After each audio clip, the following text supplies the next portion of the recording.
मुख्यमंत्री भूपेश बघेल महाराष्ट्र मंडल के नवा भवन के करीन लोकार्पण। मुख्यमंत्री भूपेश बघेल रायपुर चौबे कॉलोनी में स्थित महाराष्ट्र मंडल के नवा भवन के लोकार्पण करीन। श्री बघेल महाराष्ट्र मंडल के पदाधिकारी मन के मांग में भवन के सुविधा विस्तार बर 25 लाख रुपया के मंजूरी दे।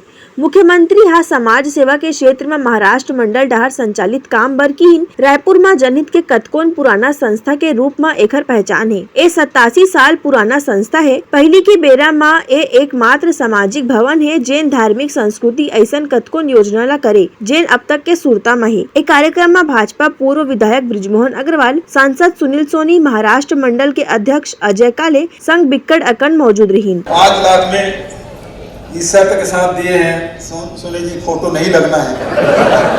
मैं भी 25 लाख रुपए देने की घोषणा करता हूँ। ब्यूरो रिपोर्ट, उत्तलंघा न्यूज।